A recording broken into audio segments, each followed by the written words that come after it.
Hello again, Officer Bergeron with some more fables for you. The Lion and the Boar. One hot summer's day, a lion and a boar came to a small well at the same moment. They were both very thirsty, and began at once to argue as to who should be the first to drink. Neither would give in to the other. They were about to come to blows when the lion looked up and saw some vultures in the sky above them. "Look," said the lion, "those vultures see us fighting, and they are hungry. They are waiting to feed upon the loser." "Then let us settle our quarrel," said the boar. "It is better for us to make friends than to become the food for vultures."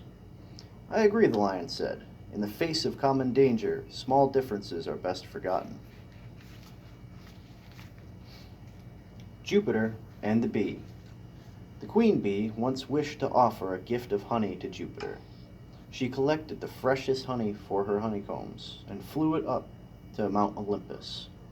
The god was so delighted with this gift that he promised to give the queen bee anything she asked. "All-powerful Jupiter," said the queen bee, "I beg of thee, grant me a sting so that I may kill whoever approaches my hive to steal my honey."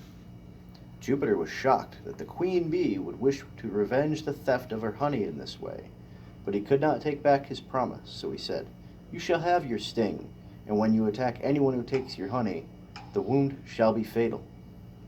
The queen bee was about to thank Jupiter, but he held up his hand and continued, "The wound shall be fatal, but only to you. Once you use your sting, it shall be torn from you, and you will die from the loss of it." Thus did the queen bee learn that evil wishes evil consequences. Dog in the Manger. A dog, looking for a comfortable place to nap, came upon the empty stall of an ox. There it was quiet and cool, and the hay was soft. The dog curled up in the hay and was soon fast asleep. A few hours later, the ox lumbered in from the fields. He had worked hard and was looking forward to his dinner of hay. His heavy steps woke the dog, who jumped up in a great temper. As the ox came near the stall, the dog snapped angrily as if to bite him. Again and again the ox tried to reach his food, but each time he tried, the dog stopped him. At last, the patient ox spoke up. "You do not want to eat my dinner, nor will you let me have it. I fear there are always those who begrudge to others what they themselves cannot enjoy."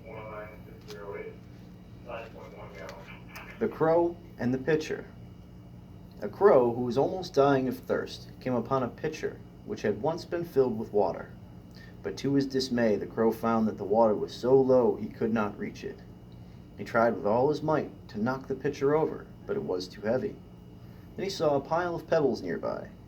He took one pebble in his beak and dropped it into the pitcher. The water rose a tiny bit. Then he took another pebble and dropped that in. The water rose a tiny bit more. One by one, he dropped in all the pebbles.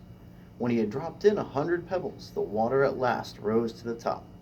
As the crow drank deeply of the cool water, he said to himself, "Where force fails, patience will often succeed."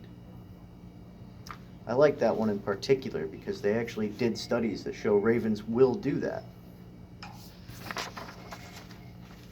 Gotta love the reality. Have a good night.